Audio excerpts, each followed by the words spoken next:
오늘 깜신이 요즘 아주 즐겨보는 드라마 부부의 세계? 그거 리뷰를 할까 우리가? 부부의 세계 아니었어요? 부부의 세계 리뷰를 하자. 그 슬기로운 의사생활 리뷰를 원래 마음 같아서는 한 10명 모여가지고 하고 싶었는데 네. 바빠갖고 모일 수가 없습니다. 사회적 거리두기에도 또 합당하지 그렇죠. 않고요. 네, 그래서 네. 일단 오늘 이렇게 두 분만 모시고 한번 하고 또 다음 시간에 네. 또 딴 분 모셔가지고 또 한번 하고 이렇게 자연스럽게 그래도 편집해가지고 10명이 모여서 한 것처럼.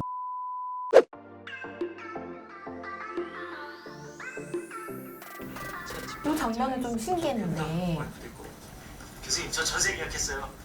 월세 퇴출, 보증금 2억짜리. 이런 도제학 선생님 같은 레지던트 어떠세요? 어떤 같이 부분에서? 일하고 싶은 전공인가요? 나쁘지 않은데? 오. 싹싹하니. 싹싹하고. 네네. 근데 요즘은 레지던트가 계약했어요. 교수한테 저렇게 살 수 있어요? 그거는 교수와 교수님 캐릭터 따라서 교수와 전공의의 궁합에 따라서 얼마든지 예를 가능한. 들어서 저렇게 교수님 저 전세 계약했어요라고 했는데 이 얘기 왜 나한테 왜 이런 반응을 보이면 그럼 그때부터는 아무도 이제 그런 얘기 안 하는 거죠. 근데 여기서 보면 김준환 교수는 되게 도제학 선생님은 엄청 막 살갑고. 살갑게 어. 보이고 그래서 되게 두 분 또 케미가 좋더라고요. 근데 제가 궁금했던 장면은 바로 이거예요. 소문이 너무 안 좋아요. 엮이지 마세요. 소문 뭔데? 새로운 교수에 대해서 같은 과 교수인데 몰라 김준환 아, 교수가. 요거- 성명태 교수를 모르는. 요거는 슬기로운 의사생활 전체에서 가장 말이 안 되는 장면. 전공의보다 어떻게 모를 수가 있어. 그러니까. 새로 교수가 왔는데 다른 과면 모를 수 있는 거예요. 다른 과면 몰라요. 저분은 누구야?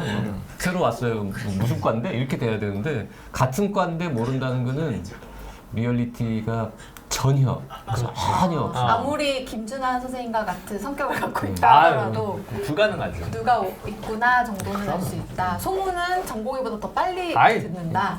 소문을 만들어내는 사람들이 교수죠. 교수의 세계인가요? 얼만큼 험한 일들이 많이 벌어지는 아휴.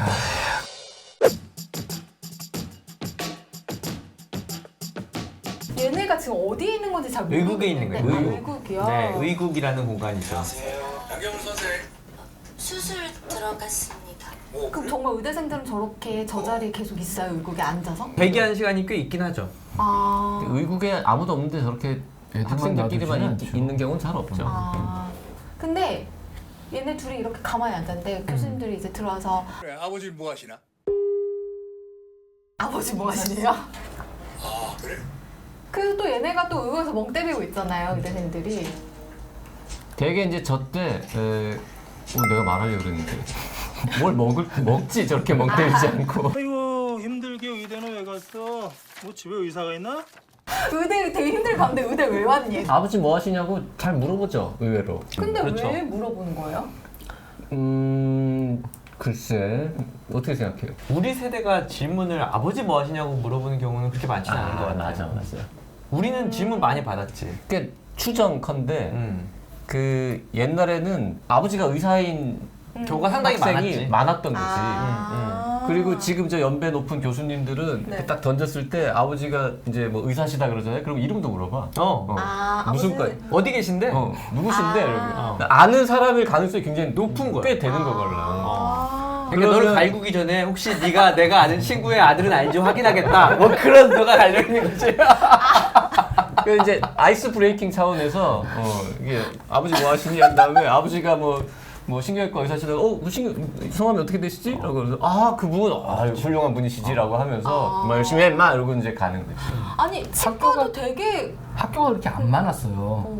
저도 이제 아버지가 치과 의사니까 아버지 뭐 하시고 그냥 안 물어보고 이제 한 달이 건너서 들은 교수님은 이제 물어보는 게 저희 아버지 세대면 서울대학밖에 없었어요. 그러니까 몇 회시니? 의사라고 해도 아버지를 알 가능성이 굉장히 적잖아요. 의사가 많으니까. 이제 너무 많아서. 지금은 그렇군요. 근데 왜 의대 와서 힘들게 왜 그런 왔니? 얘기는 이런 많이 얘기는 하죠. 많이 하죠. 왜 하시는 거예요? 진짜 힘들어서? 내가 막차야. 편한 건 내가 막자야. 그럼 안정원 선생님이 본인 그 출신이라 그래야 되나요? 그런 걸 숨긴 거는 되게 대단한 건데요? 불가능한 거죠? 불가능하다. 어디선간 소문이 나. 아주 처음부터 진짜 독하게 마음먹지 않는 이상은 어렵죠. 시골병원에 가야죠. 아. 아니 자기 회사에 사장님 아들이 대리로 들어왔는데 아무도 몰라. 이건 드라마잖아요. 그 정도의 정보력이면 의사를 그만둬야죠. 저는 그때 이 드라마를 보면서 처음에 이렇게 보다가 볼까 말까 막 고민을 했는데 이걸 봐야겠다라는 생각이 드는 첫 번째가 그 PICU에서 하다가 사망한 맞아요. 건이 저 있었어요. 엄청 울었어요. 네. 우리 민영이 이제 그만 갈래? 엄마는 싫은데 미안해 민영아. 이 안정환 교수가 고민하다가 엄마한테 미안하다고 얘기하고 그리고 이제 벽도 끝에 서 있는데 엄마가 와요. 대부분의 드라마에서 멱살을 잡아요. 맞아. 그래서 의사 나오는 드라마는 다 멱살을 잡아요. 그런데 이 드라마에서 와서 그동안 수고하셨다고 그러고 인사를 하고 가는데 선생님 그동안 정말 감사했습니다. 이건 딴 건 다 떠나서 이건 봐야겠다.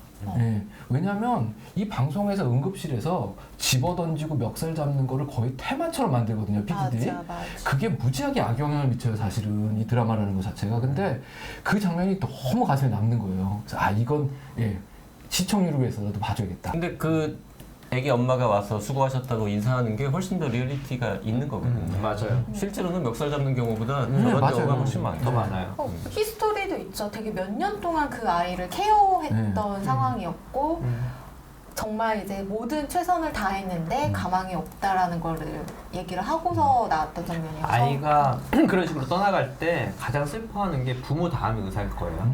그만큼 그렇게 아이를 돌보다 보면 정이 들 수밖에 네, 없을 정 것 엄청 같아요. 들어요. 그리고 꼭 붙잡고 싶고 그렇죠. 성악과가 제일 착한 과 아닙니까? 제일 착한 사람들이 하는 과. 인정. 갑자기 내가 그 5명 되게 천사랑 정반대였던 성악과 선생님이 생각나네요. 어디나 그런 사람은 있어요. 우리 그 소아과 교수님들 중에 별명이 천사인 분이 있었고 한 분은 신사셨거든. 그 옆에 독사가 계셨어.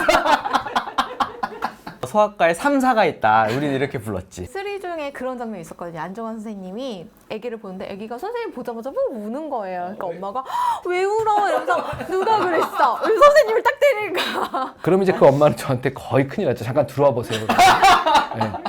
당신이 뭘 잘못하고 있는지 들어와서 얘기를 들어야 된다. 맞아요. 그거 올소가 그래요. 올소가. 올소는 막 애들 올소 애들 엄청 무서워하고. 그러니까 우리 아이가 올소한테 치과 진료 받을 때만 애가 부동자세요. 그리고 심지어는 이렇게 자세도 이렇게 똑바로 해. 아빠한테 그렇게 개기는데. 아 진짜요? 처음부터 눈물을 한번 쏙 뺐거든요. 첫날부터. 그리고 이미 예상하셨겠다. 근데 애가 눈물을 쏙 빼니까 내가 그 올수가 있는 상태에서 아이를 케어하려고 하니까 올수가 나를 혼냈어. 진짜 뭐야? 8살 정도 되면 다 알 만큼 아는 나이인데 그걸 그렇게 해주면 안 된다. 그래서 나도 같이 부동자세가 선생님을 때리는 척하는 보호자는 있을 수 있죠. 그렇게 막 살살 되면 뗐지 막 이렇게 말로만 한다든지 책상 앞에 이렇게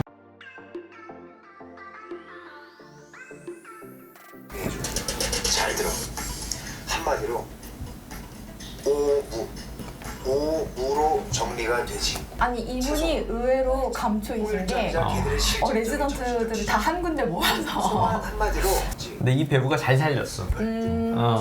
이게 거의 그 드라마에서 그 전지적 작가 시점에 그 스토리를 연결해주는 중요한 배역이잖아요. 근데 굉장히 자연스럽게 잘 살렸어. 박수 쳐주고 싶어. 리얼리티가 궁금했던 장면 중에 하나인데요. 요 스르생 5인방이 밴드부잖아요. 그래서 막 연습을 하고 있는데 우리 양석현 선생님 산모가 찾는다면서 키보드를 버리고 땡겨치고 지금 막 달려가고 계시거든요. 달려갈 수 있죠, 그거요. 그렇죠. 아니, 여기서 보면 선생님들이 약간 일상생활이 없다고 해야 하나? 매번 달려가시더라고요. 근데 너무 자주 해요. 너무 자, 의사는 병원에 머무른 당직이 있고 네. 그냥 오프 집에 가는 날이 있고 병원 밖에 나가지만 뭔 일 나면 돌아와야 되는 중간 당직, 우리가 이제 온콜이라고 하는 네네네. 그 당직이 세 종류가 있거든요.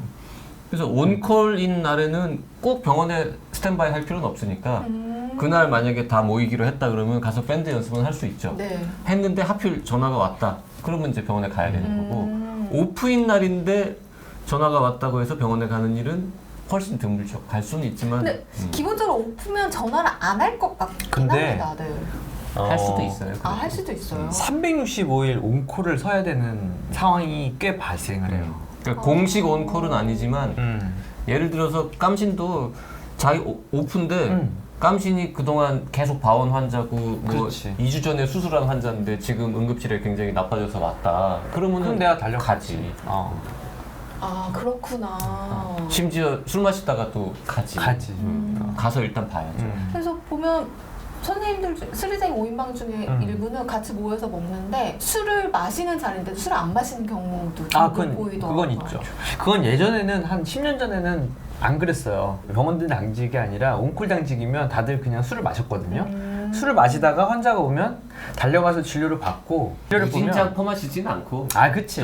조금 먹을 때는 아예 있었죠. 안 마신다기보다는 그리고 아니 회식하다가 들어온 게 부끄럽지 않았어서 한 15년 전? 그 정도에는 그러면 환자분들도 회식하다 달렸다 그러면 거꾸로 고마워하셨다니까? 마스크 요즘에는 술 냄새 나면 큰일 나지. 맞아요. 세상이 바뀌었잖아. 우리 칠수박사 아까 홍도 윤복이 같은 애들 의대생인데 술 잘 먹는 좋아하는 네. 사람이 있었는데 낮에 이제 낮술을 좀 한 거야. 의대생이요? 의대생이. 용감하다. 의대생은 가능하죠, 낮술. 의대생은 가능하다. 의대생이 낮술을 좀 한 거야. 의사는 아니니까. 그래가지고 이제 좀 있다가 뭐 이렇게 레지던트가 전화해가지고 야 뭐 하자 이래가지고 이제 같이 이렇게 회진 돌러 이렇게 갔는데 하필 그때 이제 정신과 레지던트였던 거지. 그래서 이렇게 환자분한테 가서 뭐라고 설명을 했는데 정신과 환자가 선생님 술 냄새 난다. 술 마셨지? 이러는 거야. 그랬더니 전공의는 자기는 안 먹었으니까 그래서 아니요? 이러면서 이제 가면서 그 학생한테 정신과 환자니까 이해해. 갑자기 레이트 디셀이 70까지 떨어지고 회복이 잘 안 돼요. 이 장면 부랴부랴 미친듯이 뛰어왔죠. 뛰어와서 처치실로 딱 들어갔는데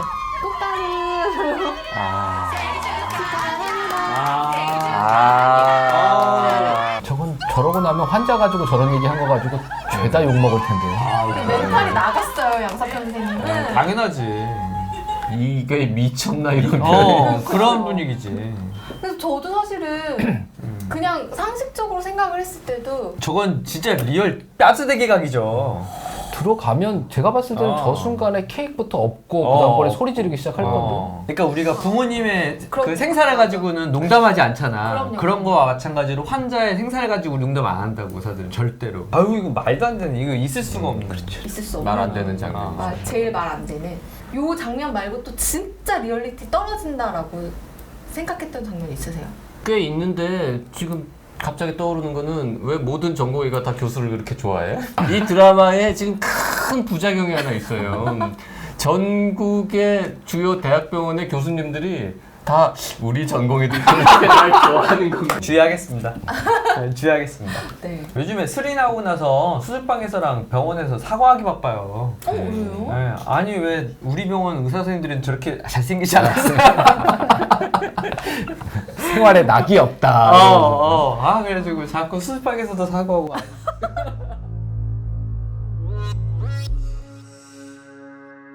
쌍둥이 아빠가 하루 사이에 쌍둥이 아이 둘 다 사고가 났다면서 응급실에 내원하잖아요.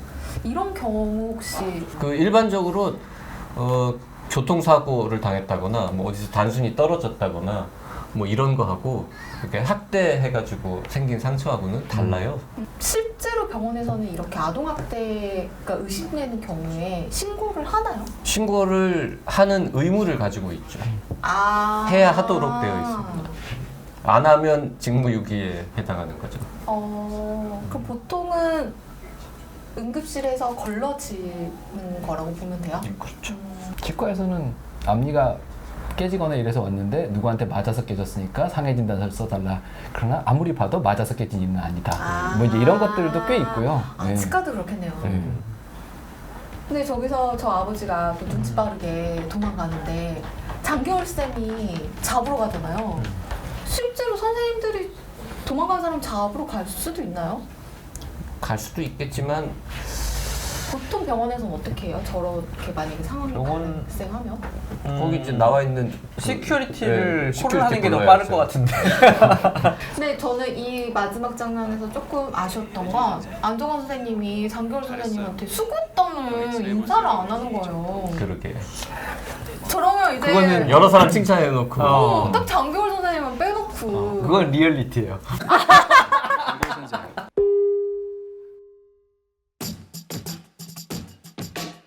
근데 저 화면에서 그 율제병원이라고 나오잖아요. 저 모니터 뒤에까지 저 로고를 박아놓은 걸 보고 저는 깜짝 놀랐어요. 율제병원은 왜 이름을 그렇게 지었을까? 그 궁금증은요. 네. 저희가 네. 알아요? 오! 왜 진짜? 그렇게 됐는지 오케이. 기다리겠습니다.